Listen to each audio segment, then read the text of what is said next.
Hi అందరికీ నమస్తే. ఈరోజు నేను మీకు ఈ వీడియోలో చెప్పబోయేది ఏంటంటే, చాలామంది డాండ్రఫ్‌తో బాధపడుతూ ఉంటారు. అలా డాండ్రఫ్ ఎక్కువ ఉండి హెయిర్ ఫాల్ అయిపోతుందని చాలామంది బాధపడుతూ ఉంటారు. దానికి నాకు తెలిసిన ఒక చిన్న రెమెడీని ఈరోజు మీకు ఈ వీడియోలో చూపించబోతున్నాను.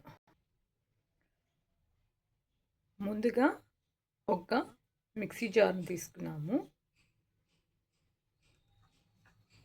నానపెట్టుకున్న మెంతులు చూసారా,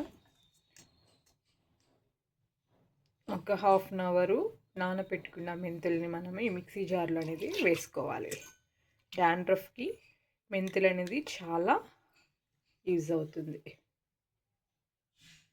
ఈ మెంతులు నానబెట్టాము కదా ఒక హాఫ్ అన్ అవరు, ఆ నానబెట్టిన వాటర్ని మనము పడేయకుండా ఇలాగ ఒక బౌల్లో మనము తీసుకోవాలి. ఇలా ఒక బౌల్లో తీసి పెట్టుకుంటే మనము ఇది మిక్సీ పట్టుకున్నాక మనకు కొంచెం థిక్‌గా అనిపించినప్పుడు ఆ వాటర్ అనేది యాడ్ చేసుకొని మనము హెయిర్‌కి అనేది అప్లై చేసుకోవచ్చు. ఆ వాటర్‌ని పడేయద్దు. మెంతులు తీసుకున్నాము కదా, ఇప్పుడు నెక్స్ట్ పెరుగుని ఈ మెంతుల్లో మనము యాడ్ చేసుకోవాలి.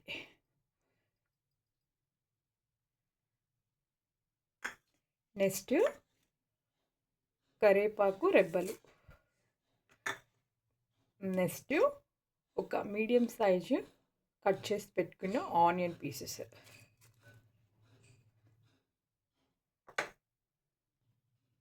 చూసారు కదా, అన్నీ మిక్సీ జార్లో మనము వేసుకున్నాము. ఇప్పుడు మనము మిక్సీ పట్టుకున్నాం. చూడండి, మిక్సీ పట్టేసుకున్నాము. పేస్ట్ అనేది రెడీ అయిపోయింది.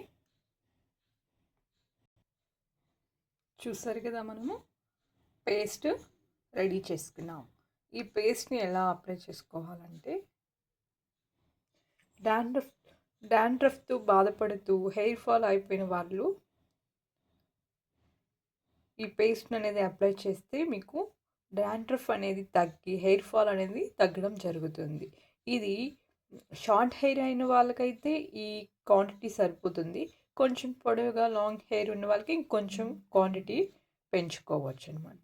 ఇది అప్లై చేసిన 1 అవర్ ఉంచి మనము హెడ్ బాత్ అనేది చేసుకోవాలి. ఇప్పుడు ఎలాగంటే, ఇప్పుడు ఇది బాగా అప్లై చేసి 1 అవర్ అయ్యాక వెంటనే షాంపుతో మీరు వాష్ చేయకూడదు. ఫస్ట్ వాటర్తో ఈ అప్లై చేసిన ఈ పేస్ట్ అంతా వదిలేలా వాటర్తో వాష్ చేసుకోవాలి.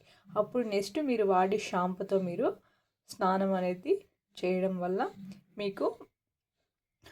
మీకే తెలుస్తుంది రిజల్ట్ అనమాట. అంటే ఇప్పుడు వెంటనే ఈ షాంపుతో డైరెక్ట్గా 1 అవర్ తర్వాత డైరెక్ట్గా షాంపుతో మనము తలస్నానం అనేది చేసామంటే ఈ హెయిర్కి అప్లై చేసిన ఈ పేస్ట్ అనేది మనకు సరిగా పోదనమాట. అలాగే హెయిర్లో ఉండిపోతుంది. దానివల్ల మళ్ళీ డాండ్రఫ్ అనేది రావడము, సరిగా హెయిర్ అనేది తలస్నానం చేసి ఆరకుండా ఇది పేస్ట్ అనేది దానిలో ఉండిపోవడం, ఇలాంటివన్నీ జరుగుతుంటాయి అనమాట. అందుకే ముందు ఈ 1 అవర్ తర్వాత ఫస్ట్ వాటర్తో వాష్ చేసుకుని అప్పుడు మీరు వాడే షాంపుతో మీరు తలస్నానం అనేది చేయడం జరుగుతుంది. అప్పుడు మీకు చాలా రిజల్ట్ అనేది మీకే తెలుస్తుంది అనమాట. ఇలా నెలకి ఒక 2 సార్లు అనేది మీరు ఇలా చేసుకున్నారంటే మీ ఓపికతో మీకే రిజల్ట్ అనేది తెలుస్తుంది. Thank you.